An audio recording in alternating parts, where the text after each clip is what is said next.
Hi, this is Scares for You, and I'm V, where I read you stories that I have written out of my notebooks. They're usually on the horror side, weird, mystery, strange, so if that sounds like it's something for you, go ahead and hit the like and subscribe button. Plus, you don't want to miss out on all the series I read.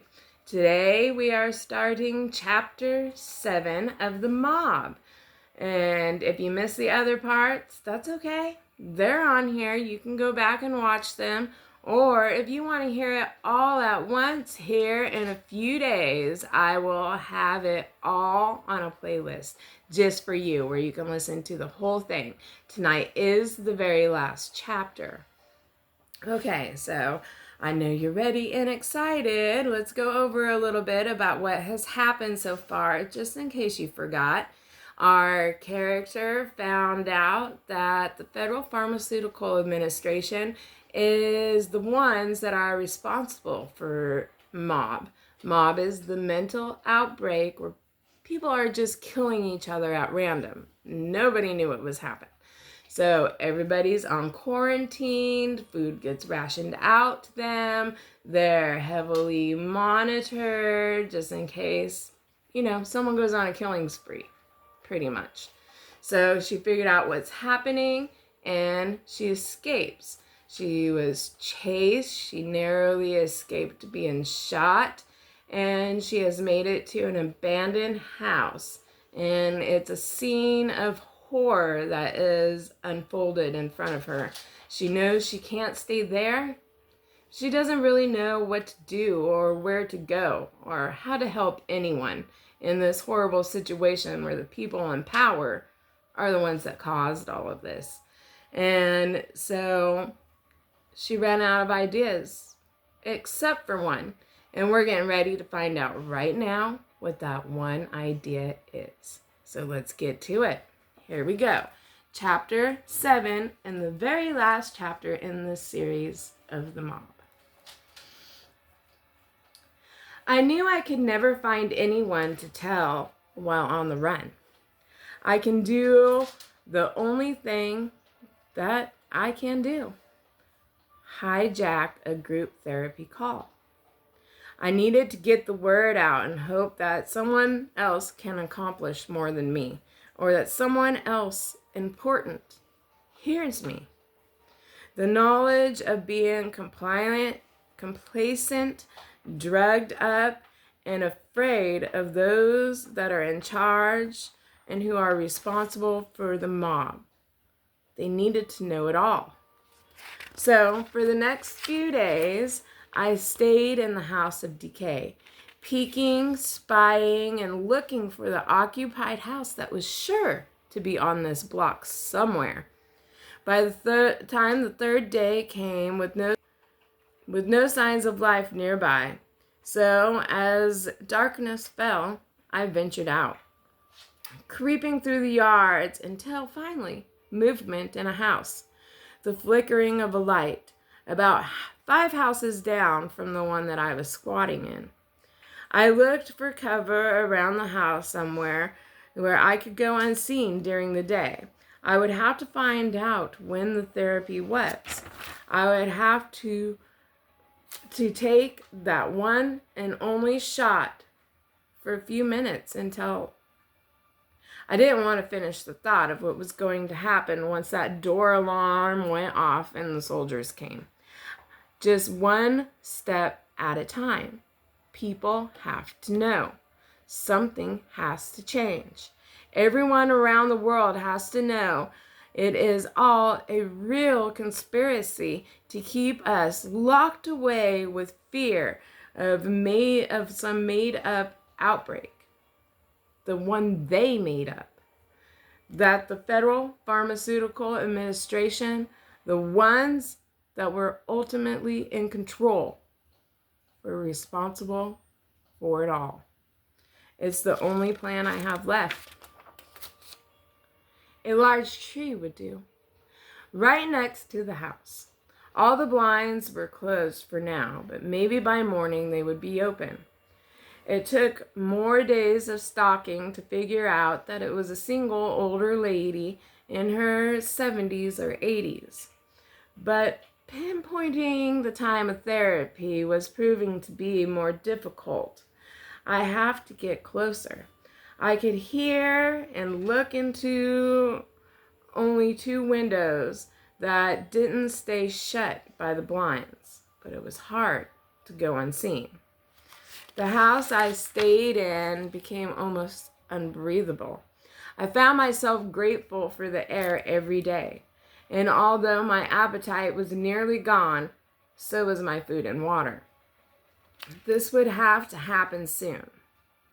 By the time the next morning came, not being as careful as I should, I strolled through the backyards, making my way to the old lady's house. The sound of a vehicle filled my ears, and I hid myself in a fence corner watching the ration van roll up. It will work, I thought, as my body seemed to be moving automatically, sleeking its way to the house.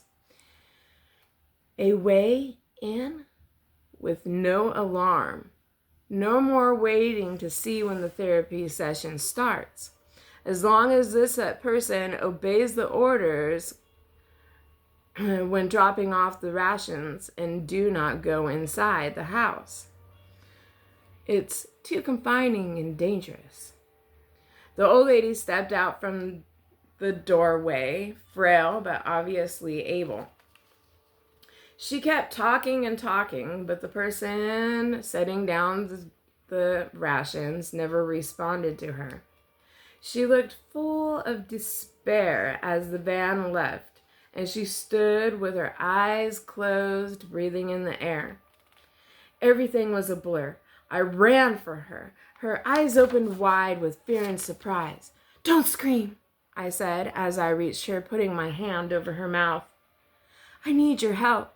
I'm not here to hurt you. Please, do you understand?" She nodded as I slowly moved my hand away. She stood like a statue as I gathered her rations. Then I ushered her into the house.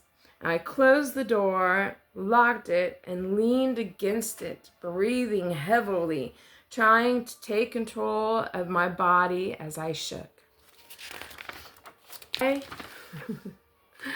I am in, I repeated inside my head until reality finally caught up to me. I glanced at the woman as she stood looking at me with a puzzling image on her face. Finally, her voice broke the silent stares. I found myself trying not to cry or scream as Mary, the little old lady, made me tea and I told her my story. Mary was calm, intently listening, and frankly, I think she was happy to have a real-life conversation with somebody. She understood. She felt my need to set the world free and becoming willing to help in any possible way, stating that she had nothing else to do. We sat in silence for hours waiting for the therapy session to start. Only a few minutes now, and I looked into the little old lady's eyes. "Are you sure?" I asked with a shaky voice. "Hun, I am not living life anyway. I'm okay with dying." I nodded.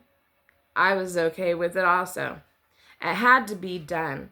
There was no way out, no other way to tell anyone anywhere, and I had nowhere left to go.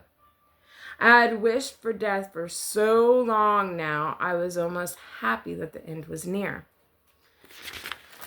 The black screen clicked on, and one by one, people began joining the therapy session. Once the screen was full, Mary gave me the signal, and I stepped into view. The people piled on the screen looked back at me in surprise. I only had one chance.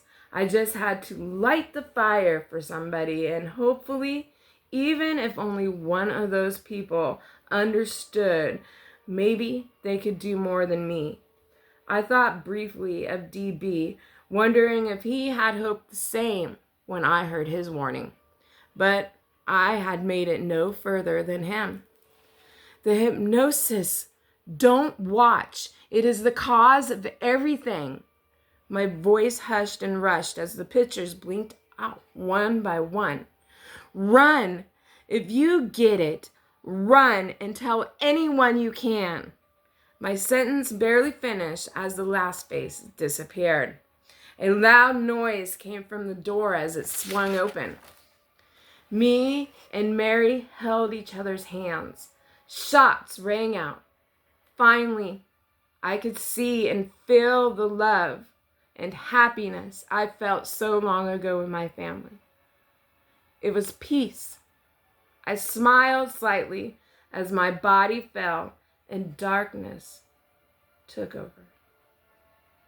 All right, so that is it for the mob. Or is it?